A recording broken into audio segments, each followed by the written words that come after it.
Things are being thrown. There's no room for this in the sport. There's no room for the Davis brothers to be in the building tonight. The police escorted them out. You saw. Should happen all the time. Should be happening. Hey, by my right. Wait, No. We got that fight coming up. You gotta beat it, bro. You got that fight coming up. What was meant to be a routine media appearance before the big boxing schedule erupted into a headline-making brawl that set the internet ablaze. Gervonta, Tank, Davis and Jake Paul ran into each other on the strip, ending with Jake landing a clean punch to Tank's face. Yes, it really happened. The YouTuber-turned-boxer just pulled the boldest move of his career by putting hands on one of the sport's most feared fighters, leaving the world in shock. The clash went down inside a private media room at a luxury Vegas hotel, where both were booked for separate interviews. Real, or what was to it with you and Tank actually being a thing? Was that something that was talked about?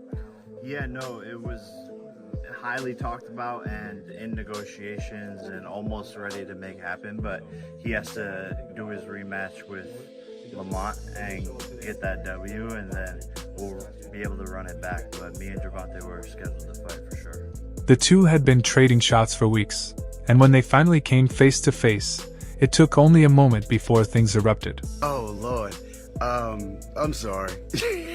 I'm just in a silly, goofy mood. Sources revealed Tank walked in calm, focused, and cold, while Jake came in loud and animated. The tension had clearly hit its boiling point, and no security, no cameras, and no contracts could prevent what unfolded next. What's going on? What's up, Floyd? I can have what I want. What's your name with the camera? Oh, you got camera too. So what you supposed to? In an instant, Jake lunged forward and threw a punch. No slap, no shove, a full-blown shot. The brawl erupted, phones went flying, bodyguards rushed in, and chaos took over.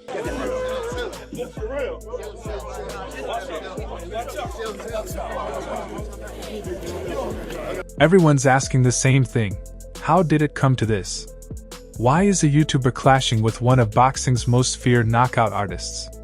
And why would Jake risk it all, especially now with the stakes at their peak? Yeah, no, we're working on it behind the scenes to make that happen, and obviously that's a fight where the fans are going to win, and it's going to be the biggest event of the year. What weight would you fight him at? We're working on it, but it'd be an exhibition most likely. The answer is simple. This fight isn't just about money, it's personal. It's about proving a point.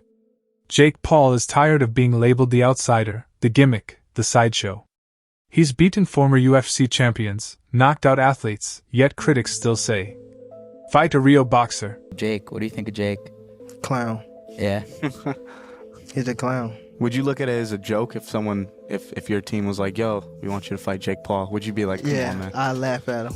Like, you want me to fight him? You think it'll ever come to the point where you're going to mix into, I mean, you're obviously doing the real shit, but will it ever mix into the point where the money's big enough Yeah, for would you ever do a to fight like that? I feel as though in my career I can't do that right now. And Gervonta Davis is that real boxer, the gold standard of knockout power. A pound-for-pound menace with speed, skill, and a highlight reel that gives fight fans chills. Bad dude. See, what I like about Tank is Tank brings something different. You know, back in the days, everybody had something. Muhammad Ali was a mover boxer, George was a puncher, Ernest Shavers was a puncher. Everybody had something they brought to the table. Larry Holmes had a jab. Mike Weaver had overhand right. You know what I'm saying? Everybody had something. That division now is full, and Tank having to be the knockout guy of the division. He the one with the main knockout power. Garcia has it too, but Tank got that real knockout power that, like, if Tank hit one of them clean, usually they gonna have a problem. So it's like, I like Tank. Every now and then, I think when he knows he can beat somebody, he probably don't lock in as hard, but I think when they bring challenges, he locks in. Yeah, he fights to the level of his competition. Yeah, he was doing that a lot. And he gotta be careful of that. 2 fights ago, he was really doing that. You feel me? So you gotta be careful of that, because if you come in and think somebody is not at your level and you underestimate them, it can get you beat. So that's the only thing I think you gotta be careful of. Other than that, Tank is a really good fighter. So when Tank called out Jake after the Tyson drama and made it personal, Jake took it to heart. And that's how we ended up here. Who were you gonna call out? What was the plan originally? I think he was here. He came in my locker room. Shakur Stevenson? He wasn't in my locker room. Jake Paul? Next question. Man, god damn, that's not the Gervonta I know. But this punch was different. It wasn't hype. It wasn't some WWE-style promo. It was raw, violent, and dangerous. The kind of shot that could derail everything. To make it worse, this wasn't supposed to happen. Both fighters had already signed for a blockbuster exhibition this November. The same kind of high stakes. Money first fight Floyd Mayweather perfected. Canelo, obviously, didn't materialize. Was the next one Tank? Yeah. Yeah, I mean, that was on the 1 yard line as well, but he has to rematch, Lamont Roach. He wants to get that back. And then we'll be back in discussions with Mr. Gervonta. But, man, this is the nature of boxing. You have massive fights on the 1 yard line and things just fall through. As you're watching it, he was a gigantic favorite, and this is on the heels of the Canelo thing. Are you like, what the fuck is going on here?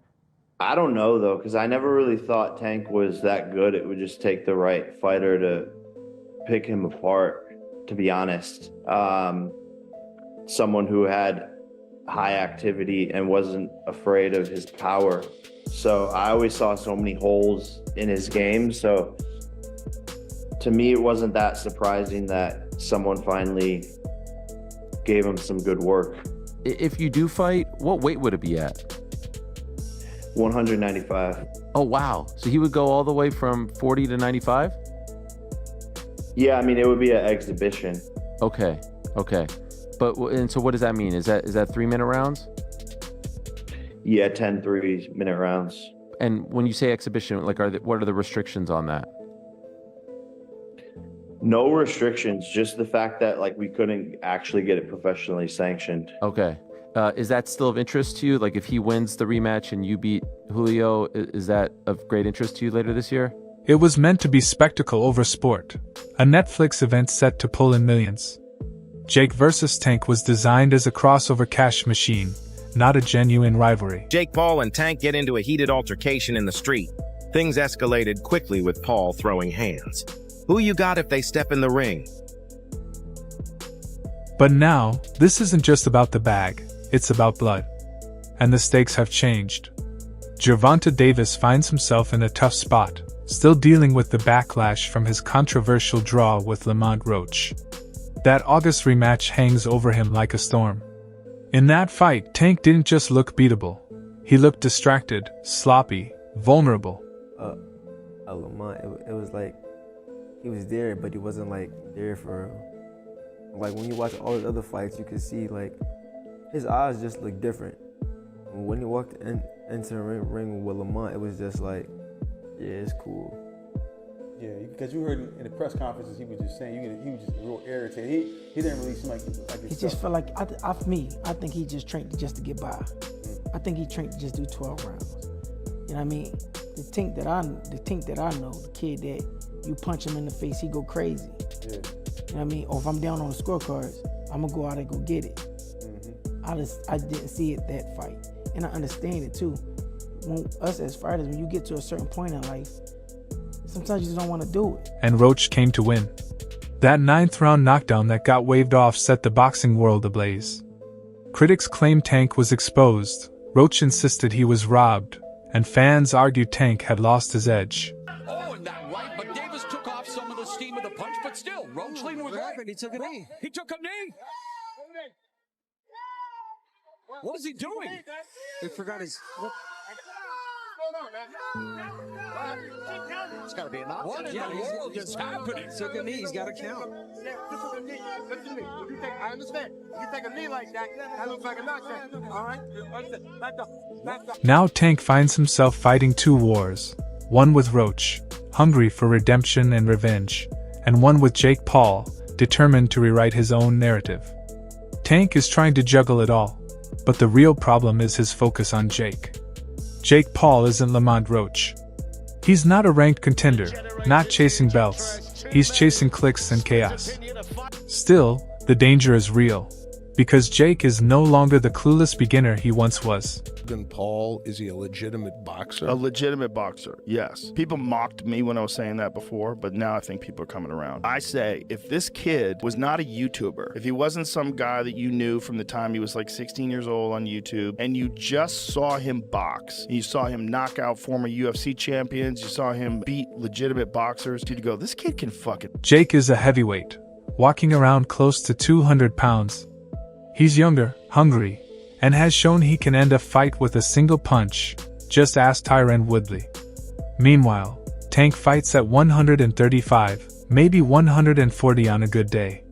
The size gap isn't just uncomfortable, it's risky, it's reckless. Jake Paul could hurt him, and Tank knows it. What weight would it be at? 195. It would be an exhibition. Okay, so it was going to be an exhibition, not sanctioned, but no restrictions. You can knock each other out and shit like that. It was going to be at a catch weight of 195 pounds, 10 rounds, 3 minutes. I've been trying to figure this out. Why was I a Tank hater for wanting to see Tank go up 5 pounds to get some smoke with like Teofimo Lopez or something? I just wanted to see him go up 5 pounds and fight Teofimo Lopez. And all of you were saying, you want Tank hurt, Showbiz. You a hater. You want him hurt. Then I'm convinced, okay, he's too small, but he can fight Jake at 195? A loss to Jake Paul would make the Roach scare look like a scratch. Tank's reputation would nosedive, and for someone already battling criticism, legal trouble, and public scrutiny, it could be the final blow. That's why this Vegas punch is more dangerous than it seems. Now Jake has the momentum. Jake has the headlines. Jake has the world talking about his punch, not Tank's. And Floyd Mayweather? He's watching it all with a smirk. The former mentor and student have quietly turned into rivals. He was like, I gotta do that. A lot of people don't know that what Floyd do. He said. So you feel like it was a sub, like he was subbing you, like, oh, like he was going at me. He was going at me, and I knew for sure he was going at me. That's why I went at him. There's no reason for me to go at Floyd. Yeah, that's what I was thinking. Cause it's weird. I feel like y'all got, I wouldn't say love hate, but it's been like the last interview you showed them love. This week it was whatever. But is that sometimes like, you know, is it just like big bro, little bro seeing things different, or what is it to you? No, Floyd don't never. He felt as though I'm at that point where as though I passed him. And I'm doing it at a young age. Wait, like when Floyd was 29, you'll see, bro. Yeah. That deal that I'm talking about. Yeah. Oh, that's a part of deal. He don't know about that yet. But that's bigger than his deal. Damn. Wow. And I'm just releasing it. Exclusive. That's exclusive. Bigger than Floyd deal? Yeah. Tank no cap, nigga. That's a lot of bread. You'll see. It's gonna come out. Floyd was reportedly livid when Tank split from Calvin Ford. Now, he's in Lamont Roach's corner, Tank's biggest threat right now. He better take me serious, but I don't think so. I think they training. I think they're training as hard as they can. You know, I think they trying to put a little mastermind squad together to coach for this fight. And you know, it's gonna be a good fight. I'm gonna tell you like this: we're preparing for the best Gervonta Davis that's gonna be, you know, that everyone's ever seen. That's what we're preparing for. We're not preparing for a guy who might not be focused. We're not preparing for a guy who might be lazy or anything like that. We're preparing for the best version of him. It's like the final chess move. Floyd's no longer guiding Tank to greatness. He's building the fighter who could destroy him. And with all the chaos around Jake Paul, Floyd is likely thinking what most boxing purists are asking. Why is Tank wasting his prime on clout fights? Didn't say you got your eye on Tank. What do you think about the rumors of Tank and Jake fighting? Man, Tank disrespectful to the sport if he choose that over fighting with me. I'm the best fighter in the sport. I've been telling him that. He called cap on it. So if he won't call cap and say I'm not who I say I am, come prove it. Tank Davis is a generational talent, but his recent choices scream burnout. He's hinted at retirement, beefed online, skipped discipline, split from his longtime trainer, and now he's chasing Jake Paul while sidestepping top contenders like Shakur Stevenson and Devin Haney. The game is slipping away from him. Tank Davis, Lamont Roach. I think we need to start with that one. Yeah. What transpired in that fight was astounding because you have to remember Tank Davis was a 16-1 favorite going into this fight. Lamont Roach, while a WBA champion, was moving up from 130 pounds, and no one thought he had a chance. And the general demeanor of Tank Davis going into this fight was like, hey man, I'm kind of done with this. I got 3 fights left. I'm going to be done by the end of 2025. I don't really like this sport anymore. Kids, don't do this. Go into soccer. Meanwhile, Jake is playing it smart. He's building storylines, provoking reactions, and now he's got people believing he might actually beat Tank. And that's the scary part, because once that belief spreads, once fans start asking, what if Jake wins? The fight becomes a real threat. Was looking past Roach, and he wanted that Jake Paul fight, which I think Jake Paul would have beaten. Jake is way too big. Tank is 5'5", 135, soaking wet. Y'all think Tank is too small for 140. He ain't beating no heavyweight. I'm not joking. I don't think he would have hurt Jake. He would have to jump up to reach him. I don't think he would have hurt him. I tell you this, it would have gone the distance, and people would have been laughing their asses off, and it wouldn't have been good for Tank's brand. I tell you that. That fight would have went the distance. Soon as 5'5" Tank is looking at a 6'2", 6'3" Jake Paul, y'all would have been like, hold, wait a second. And Jake Paul be on spread out pause with that arm out and stepping back. And bro, I'm telling you, bro. I'm telling you. But that's a cap. Fine. We'll never get to fight anyway. So we'll never know. And the worst part? Jake knows it. He knows Tank's distracted. He knows the weight gap is real. And now he knows he can get under Tank's skin. This is not the right fight for Gervonta Davis right now. It might be the worst thing that ever happened in the history of humanity. Jake Paul is set to fight Gervonta Tank Davis in November. This is ridiculous. First of all, Tank, I know you're known for not taking the hardest fights, but you at least fight actual boxers. What are you doing? Besides getting that bag. Second, Jake, why are you doing this? You're a bad person. Let's ignore the fact that I have personally watched this man rob a P.F. Chang's. Let's talk about his refusal to fight real boxers. He gets criticized for refusing to fight real boxers, so he fights Mike Tyson, a 60-year-old boxer. He gets criticized for fighting a 60-year-old boxer, so he fights a current championship boxer who is literally 100 pounds lighter than him. Tank Davis is a lightweight, 135 pounds. Jake Paul is a cruiserweight, 235 pounds. You're never beating this fraud allegation, Jake, so why are you doing this? What do you guys think of this fight? And don't tell me anything good. Say it in the comments, though. If Tank goes into the Jake Paul fight trying to prove a point instead of sticking to his craft, that's when Jake's chance opens up. And let's be real, if Jake lands clean, Tank is going to sleep. Tank's super skilled. Even though he's smaller than Jake. It's like you with Mayweather. When you beat Mayweather, you were way bigger than Mayweather. That's why you won. First person to beat him in history, and he still didn't pay me. Allegedly, in my opinion. Fuck off. It's crazy how fast this flipped. This was supposed to be Tank's moment. His comeback after Roach, his return to form, his Mayweather-style blueprint move. Instead, it's unraveling. Vegas proved this isn't fake, this isn't staged. Jake Paul and Gervonta Davis genuinely hate each other now, and that fire could burn everything around it, including Tank's legacy. Gervonta Davis is one of, if not the best, biggest names at 135 pounds, and is an active in his prime fighter. I don't want to hear the similar to Floyd and Logan thing, because at that point, Floyd was retired. Floyd had done all he needed to do in the sport. Tank is still in his prime, still has multiple high-level opponents that he needs to fight. And you can say, the Jake would be a one-off. Side quest. That's fine, but that just tells me that Tank doesn't care about being a high-level champion in the sport anymore. It tells me that he's done competitively in the sport. If he takes a fight with Jake Paul, it tells me he's done. And that's unfortunate. Yeah, Tank has been talking about retirement. If he goes this route, it's almost certain. Like, it's pack it up. So that's it for today's video. If you enjoyed it, make sure to like, subscribe, and hit the bell icon so you never miss an update. Drop your thoughts in the comments below, and stay tuned. We'll catch you in the next one.